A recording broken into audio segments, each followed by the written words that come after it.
Hi, welcome to I'll Knit If I Want To. Oh, this is a situation. Oh, this is the final episode here at my current home. And I already packed my little stand. I don't even have a knit on yet, but I just decided we're gonna do this on the fly with no makeup, no stand. Oh, all right, that kind of works. Good morning. Okay, I have questions. I do have questions. This is I'll Knit If I Want To. I'm Andrea Mowry. I have bronchitis. Of course, now that I said it, that's gonna happen. All right, let me get some questions going. How are you today? This is one of those times when I wish you could just chat back with me while I got all ready. And I shoulda, coulda, woulda had this already before I started, but you know, I just decided not to. Okay, well, hopefully I'm on the right list of questions. Well, we're gonna find out as we go. Today, I am wearing my moon whistle shawl, and it is just a delight. It's so cozy, comfy. This one is knit up in 3 different yarns from 3 different yarn maker / dyers. So it's got Spin Cycle Yarns is the kind of the yellowy purple that you can see going throughout, and then this really beautiful, like dark teal turquoise, that's Onyx Fibers. And then we have the pale, that like sky blue, it's very sky blue, is Wing and a Prayer Farm. And I'll tell you what, it is a little bit dreary and wet out there today. We're just out, we just voted. It's election day. The day I am recording this is election day here in the US. All my drawers are empty. I need chapstick. It is election day. It is rainy. It is chilly. It is dreary. So getting all snuggled up in a shawl feels so nice right now. Okay, I think my head might be cut off for part of this, but we're just gonna go with the flow. This is like throwback to when I first started this podcast, and that bookshelf actually used to be on this wall, and sometimes my phone would fall mid-recording, and we would just go with it. But you can kind of see it's getting pretty empty in here. All my little swatches are gone. So we're in the final countdown. All right. I should start answering questions while I still have a little bit of a voice. So let's do it. Question number 1. I'd love to know your thoughts on frogging super fluffy merino silk corn, not silk corn. I bet there is a yarn out there made out of corn silk. I'm sure somebody's tried to spin that. Okay, silk core yarns. So we're thinking, fluffy merino. I don't think I've ever, oh, I see. The core is either merino or silk. So fluffy yarn. So we're thinking like the brushed surrey alpaca, mohair, brushed cashmere, those kinds of yarns.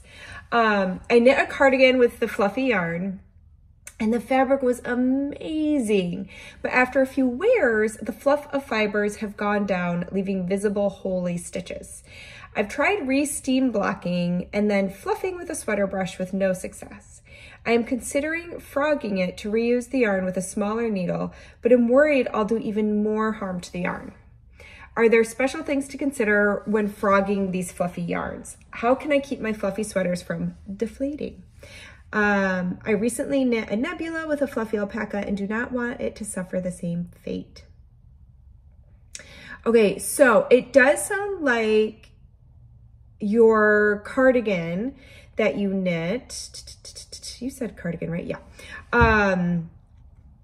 Yeah, that maybe that was just on a looser, it turned out to be a looser gauge than what you like. because it sounds like post blocking there was some growing that happened, and you could see that open gauge once the fluff was not as fluffy.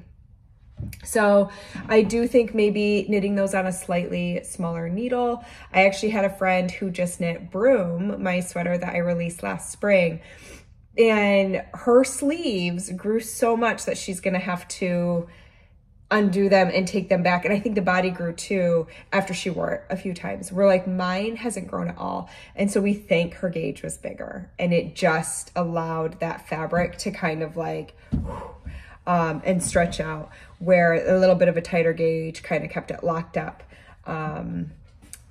like mine, where I've seen no growth. And I've worn my teal Broom is the one that's all fluffy yarn, and it has not changed in its dimensions. So yeah, I think a little bit of a tighter gauge should help.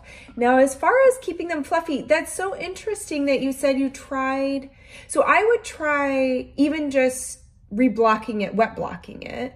But I'm surprised that the sweater brush didn't help refluff those fibers, because that is what I would say to do, is kind of use one of those like soft bristle brushes to try and get a good refluff on there. But yeah, I would maybe do a wet block and try a refluff again. But you also wanted to know, let's get down to the real thing. What you're really asking about is frogging the fluffy yarn. Put it in the freezer. That's what I would do. I would put it in the freezer, and you could even throw it in there tonight and wait to frog it till tomorrow. But even like a half hour is fine. But what that does is it helps the cuticle on those fibers kind of close, so that when you go to frog it, it won't be quite so tangly. You probably are still gonna get yourself in a tangle. You probably will see some tangles along the way, because a lot of times what happens with these yarns, depending on the fluffy yarn you used, some of that fluff is almost like my mouth isn't, it's not my friend today, blue clay. Almost like a boucle yarn, where you're gonna see some like loop-de-loops, and we accidentally knit those little loop-de-loops with another stitch. And so just take it slow. Don't yank super hard. Like, try to be a little gentle with it as you go, but freezing it will help calm down the cuticle, close up those little scales so it won't want to grab onto each other quite so much. So it'll help a little bit. So that's what I would recommend for that. I am so sorry, y'all, that you have to listen to my cough. I know it sounds horrendous. It seems to be getting worse before it's getting better. I went to the doctor, just to make sure, in the midst of this crazy move and everything, that it was nothing worse that maybe I needed medicine or anything for, but I think I just gotta wait it out. Okay, so there you go. Good luck. If anybody else has any tips on fluffy yarns, I have not experienced much deflating of my fluff, so maybe somebody else will have something that worked for them. Okay. Ooh, child. A friend of mine who is a newish knitter reached out for help. She wanted to knit a baby cardigan as a gift. I thought long and hard about what pattern might work best and determined that a cardi with raglan shaping might be too tricky. Understanding and keeping track of raglan increases, picking up arm stitches, tiny circumference. So I found Elizabeth Zimmerman's Baby Surprise Jacket, which has 30,000 plus knits on Rav, and thought, bingo. She started in on the pattern, and it was so hard to follow if you're not experienced. Okay, that was the end of this. I decided to start knitting with her, and am intuiting lots from experience as I knit. My question is, what do you recommend as a good starting sweater for a new knitter? Should she have tried an adult size first? Pullover, not cardi? I think she is close to throwing in the towel, and I feel badly for encouraging her to try this pattern first. I'd love your thoughts on introducing new knitters to sweater knitting. So, I don't think it was a bad idea at all to start with a baby cardigan or a baby sweater, considering what's nice is that they can get through all the steps without it taking a super long time. So it's an achievable goal for a first-time sweater. The first thought that came into my mind, I actually have not knit a baby surprise jacket, which is kind of wild that I never knit one. I know people who it is one of their like go-to patterns. They knit it all the time. But I've never knit one. It's supposed to be great for hand spun too. But I could see how Elizabeth Zimmerman, her style of writing, from my own experience, is one of, I find her to be very empowering, but she's not a hand holder. She's not gonna be, yeah. So like when you were saying like I intuited what to do because you're a little bit more of an advanced knitter, that makes sense. That somebody who's brand new, it might be a little vague. So the first thing that came into my mind was I would do a tin can knits. They have some great free patterns. They size all their patterns, I believe, baby through adult. And like there's just a whole bunch. Just search tin can knits. I also know that they recently, within I think the last year, started a new app that I've only heard fabulous things about. But they're also great at doing, like they have great blog posts so that if your friend gets stuck, like they're just great. They're great about sharing knowledge. I think their patterns, the fact that like if your friend tried the baby version and then loved it, they can then go knit the adult version and it's all part of the same pattern. So that's what popped into my head right away. I think you could do any style. I personally don't feel like a raglan is harder or easier than a round yoke, or, I mean, a drop shoulder is supposed to be the easiest of the sweaters because it's a tube and then 2 more tubes, but depending on the shaping that we now put into them for a better fit, they can get complicated. So, yeah, either way, they're still going to have to either increase or decrease to shape that yoke. And really the difference between a raglan and a round yoke is just where those increases are spaced in the yoke. You know, a raglan keeps it to 4 axes, where a round yoke evenly disperses them. It's really the only difference. So yeah, I think I would urge them to definitely knit something that they like the look of, that they are excited to knit. I think sometimes where we can actually hit a stumbling block as new knitters is by using not great tools, not great yarn, and doing a not great pattern. So we tend to like be like, well, I'm going to start with this beginner stuff because I'm a beginner, but some of that stuff makes it harder. Like I remember I had this one pair of needles where the cord was so stiff that like I could not, I remember trying to heat it up. Like I'd put it in hot water, trying to make it more malleable, or hitting it with a blow dryer. Like, oh my gosh. So even if you can just borrow, like I always, now that I use interchangeables, I kept all my fixed needles and my older needles. That are great needles. I just don't use them since I use my interchangeables. So I keep them. And then when I have a friend who's getting into knitting, I'm like, okay, so try out these needles. Cause the tools we use can make it a lot easier or more challenging. And then also depending on the yarn, I will never forget, before I understood anything about fiber content in a yarn, I went and grabbed so sorry, a 100% cotton. It was rope, okay? It was rope. And I tried to crochet a scarf with it, and it was so miserable for me because as I've now learned, like cotton, I need a little wool. I need something in there to add a little bounce, a little elasticity. Uh-oh.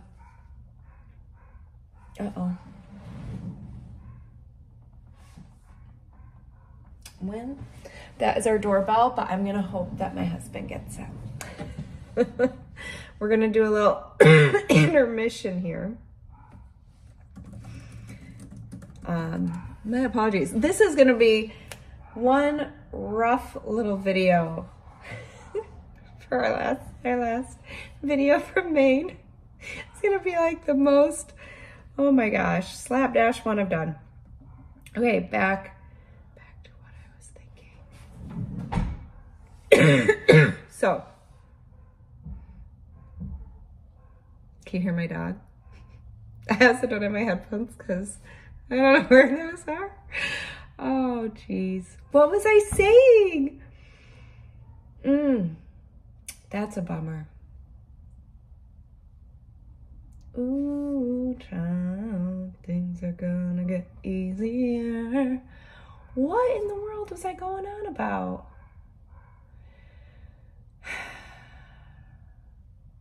Wow. Oh, rope. So I was trying to crochet this scarf and I was just making myself miserable because the yarn I was using hurt my hands because it had no bounce, no flexibility. I mean, it was really dense cotton yarn and it's for dishcloths. It's not for scarves.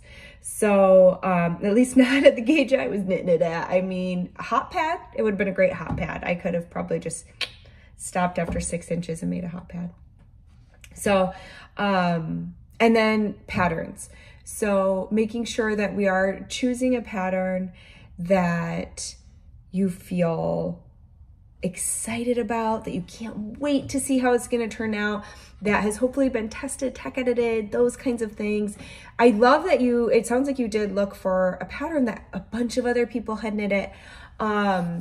So that can help too, because you know that, okay, if these people successfully knit it, then it's probably a pretty safe bet. But ooh, short story long, I would check out Tin Can Knits. I think that they are such a great design team, and I think that they would really, I know they have great kid knits, and they even have some free ones. Like, I want to call it barley. I feel like there's a barley hat. I know there's a barley hat. I feel like it's a sweater too, but maybe the sweater has a different name. My apologies. Things are, as you can see, not 100% right now today. So, but that's what I'd recommend. I'd recommend steering them to some good old Tin Can Knits. Okay. Sorry. Next question. Question number 3.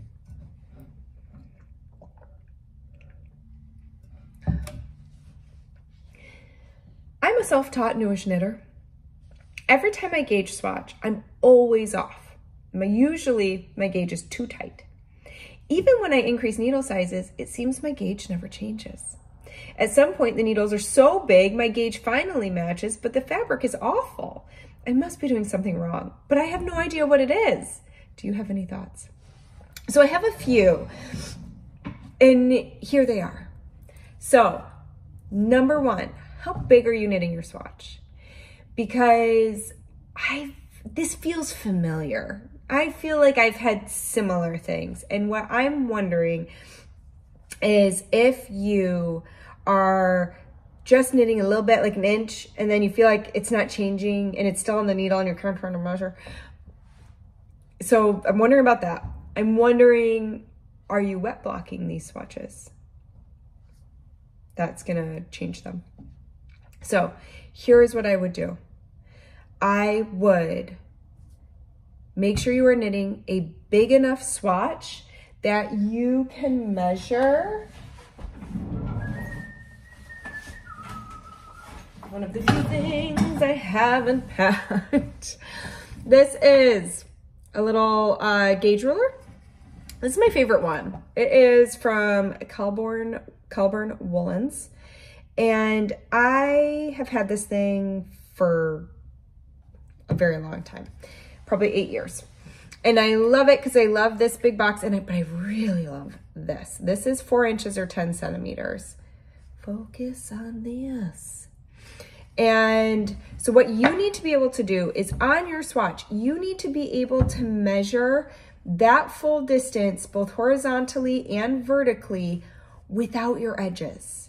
So at minimum, we need to be knitting a 5 by 5 inch swatch, which would be 12.5 by 12.5 centimeters. So that's at a minimum. The bigger your swatch, the more truth it tells. It's a pretty good rule of thumb.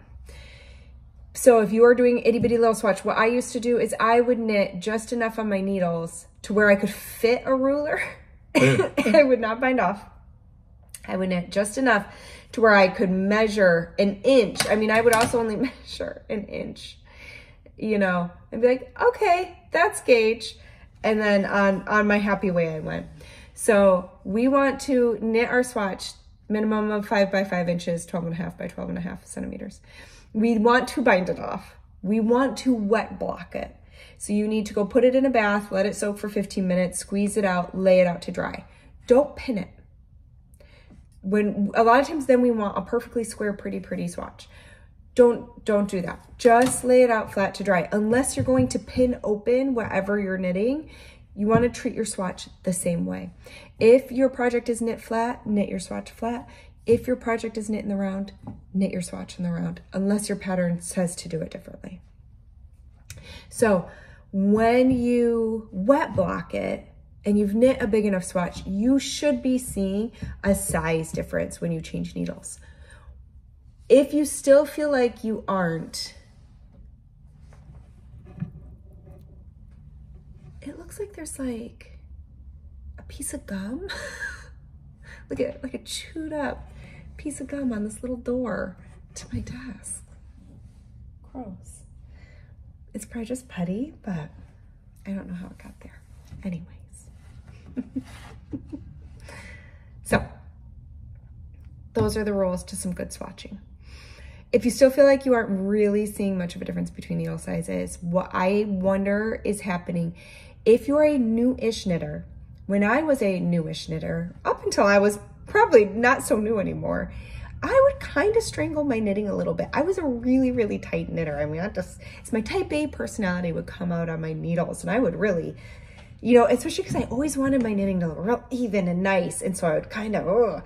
So try to relax. Try to let your hands not be super tight on your needles. Not to the point where you have to think about it constantly, but try to be aware of it until you can kind of get your body to relax and your grip to relax a little bit.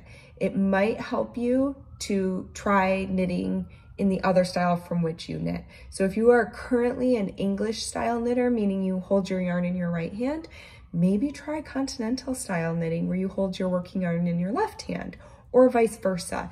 And I can't tell you how many knitters I have met, friends of mine, that fixed their gauge issues by switching up their knitting style. Another thing you can try is switching up your needle material. I'm wondering if maybe you're using wooden needles. So when we use wooden needles, they have grip to them. Wood has a grain, and there are some wooden needles that they're very smooth. They have a nice sharp tip, and you can knit fairly quickly on them. But in general, that wood grain can kind of catch our yarn a little bit, and so it tends to tighten up our knitting. Whereas a metal needle is so smooth that our stitches really slide on it, and it tends to loosen up our knitting. So if you find that you are constantly tight on your gauge, try switching to a metal needle and just see if that helps, if you're not already using them. Same goes if you're the other way around. If you're a loose knitter and you just feel like it's so hard to get gauge because you knit so loosely, try a different knitting style, try switching your needle material. Generally speaking, either of those two tricks can really help. Excuse me. So there you go. That's what I would do. Knit a bigger swatch, wet block that swatch. Do not measure it until it dries. And if you still feel like you're still getting the same gauge all the time, try to relax a little bit more or switch your needle material or the way you knit. All right, question number 4. I want to knit a color work yoke sweater, and I am curious. I have seen quite a few knitters go up in needle size to do the color work and then go back down to the regular needle size. So what they're saying is, let's say that the project is telling you to use a certain size needle. They see knitters go down a needle size from that for the color work to tighten. I said that opposite. Go up a needle size so that it's not too tight in the color work, and then go back down for the main fabric. I am a tight knitter. I have only knitted a color work cowl. Any suggestions? I have made a few sweaters. And I loved your weekender. Yay, I'm so happy. Okay, so yes, the reason that people do that is because in general, rule of thumb is that most people tighten up a little bit when they knit color work. It's because we are carrying 2 colors at a time. We've got floats, and in general, because we're doing something a little bit different, our tendency is to tighten up a little bit. So to help battle that change in gauge, people go up a needle size to keep their gauge more consistent, so that then once they hit the solid portion of the sweater, if they drop back down to the needle size they were meant to be using, it'll actually even out so that their color work gauge matches the gauge of the body of their sweater. So if you have found that your color work, you can actually see it. Sometimes you can see it on people's sweaters or projects where, especially if they're like doing a flat lay, the sweater's laid out, maybe they're taking a picture of it blocking or something like that, and you'll actually see where it goes in. Like if there's a color work band at the bottom of the sweater or on the yoke, you'll actually see it do this. And then where it's just regular stockinette, it kind of comes back out a little bit. And that's because of 2 different gauges. So it's a great tip. I actually recommend the same thing for small circumference knitting. For instance, your sleeves compared to the body. We do the same thing when we knit small circumference. We tend to tighten up when we knit small circumference. So by going up a needle size, a lot of times our sleeve will then match the body gauge better if we use 1 size up for the sleeves. So if you've ever felt like, oh my gosh, why are my sleeves, like my sleeves seem too small, check your gauge, like actually look at your gauge on your sleeves, and there's a good chance that it's a lot tighter than the body of your sweater. And it's just something we do with small circumference knitting. Ba-dum-bum.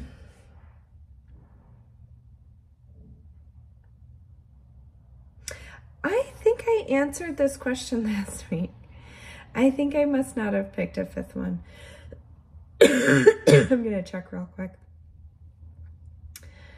Because that is familiar. Yeah, I did not pick a 5th. It's the same question again. All right, but maybe that is for the best, because we are probably all sick of listening to me cough.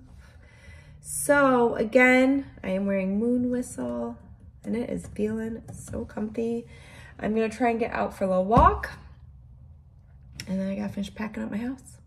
So next time you see me, I'll probably actually be on the road. I will probably have to do like a hotel episode. But I'm really surprised I did not pick a 5th question. Yeah, no, definitely did not. Sorry about that, everybody. Oh, I do have exciting news though. Guess what comes out next week? On Tuesday, it is the sock pattern for our fall sock knit along challenge. So I've talked about these before on here, but twice a year I do a knit along challenge, which basically means we try to knit a pattern from cast on to bind off over a long weekend. So usually they go for about 4 days. And I release a new pattern. In the spring we do a hat, in the fall we do a pair of socks. So the socks for this year's fall knit along challenge is coming out Tuesday. So if you are not already subscribed to my newsletter, now is a good time so that you can get all the details for the new socks, the knit along, all that jazz. And I will definitely show them on the next episode. But yeah, so stay tuned for that. I'm very excited. I've knit 3 pairs. They are great, just really relaxing knit. I felt like we could all use just a feel good, knit them again and again kind of a pattern. Last year we did color work, so this year we're keeping it to 1 color, but you can definitely, I did decide with 1 pair, I was like, I'm gonna add a little pop. And so I did like an alternating cast on with a contrast color, and then I also changed up the color of the toe just to make them fun and to use up a little odds and ends yarn. But anyways, I cannot wait to share that with you. So that is coming in just a few days. And I think that's it. I hope that you have a lovely weekend, and I hope to see you back here next week. Bye.